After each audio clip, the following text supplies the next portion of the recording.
Friends, I'm just coming home from the gym and I got something to say.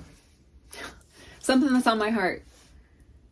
Don't let the things of this world snatch your soul.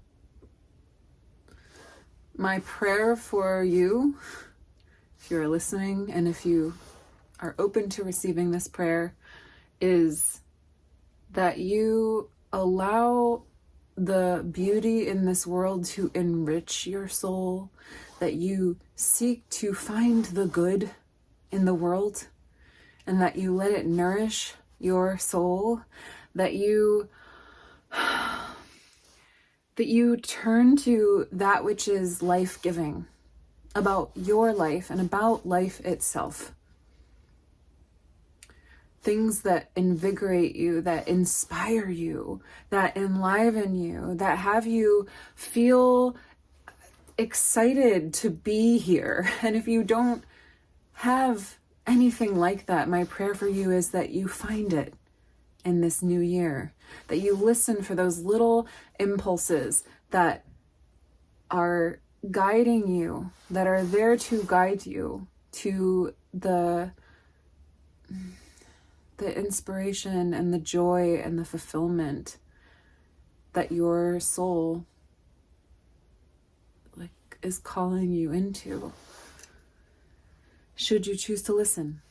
And I'm saying this because it's, for so many people, it's just so easy to get sucked into this idea that the world is horrible or that people are horrible, and at the most extreme version of this is the kind of mindset that celebrates death or that minimizes death.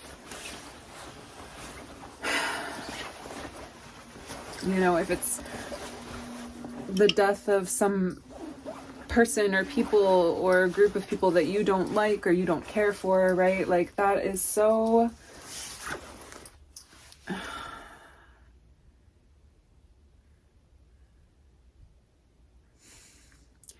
I really do my best to be aware that that kind of mindset is out there, but not to give it too much attention. And instead to give my attention to those people who are seeking truth and love and connection, and people who are willing to trust each other, and people who are willing to share their heart, share the things that inspire them in this world. Like, there are so many people who are that way, and I think sometimes, especially on the internet, like, we can, it's like everyone's here. Not everyone, but like a lot of people are here. So you get the whole of humanity here, but it's like we're always being conditioned by something.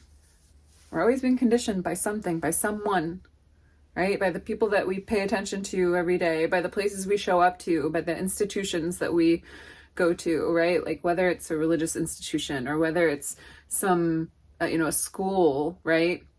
We're always being conditioned.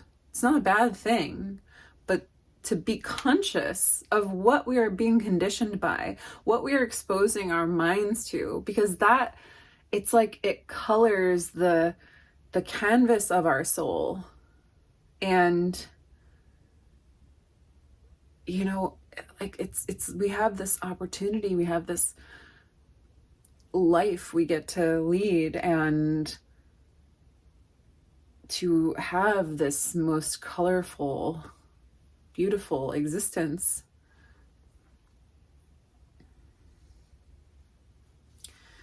We all have a choice, we all have a choice. And the beautiful thing about actually sharing that which inspires you and excites you, and the things that you the visions that you have for the world, the visions that you hold in your heart, is like, the more that you share that with people in your life, the more you find your people. The more you find people who want that too.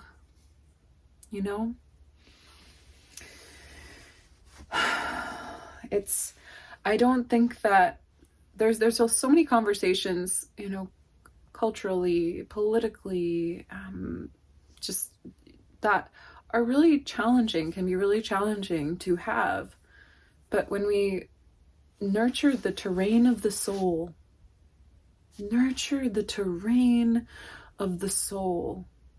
we become so much more able to approach these conversations. We become so much more able to find common ground. You know, this is not, I don't see any value in like demanding that people find common ground. That's kind of doesn't make sense, right? But like, it's an invitation that when we nurture that inner terrain of the human heart, of the human soul, we then get to come into difficult conversations that are controversial, conversations that where we might be, you know, speaking with somebody who has completely different views than us, right? But it's like when we can drop into this deeper layer, when we have tended to that deeper layer of our own heart and soul, like we become more able to be in those conversations from an expanded place, and a place that can hold greater depth and greater nuance. So that's what I have to say about that. Thank you. Thanks if you're watching this. I'm here we go. I'm doing this thing. I'm doing this YouTube channel. You know? Here we go. Yeah, there's so many things that are on my heart to share here, and I'm just gonna keep doing that because it's what I feel called to do. So, sending you my love.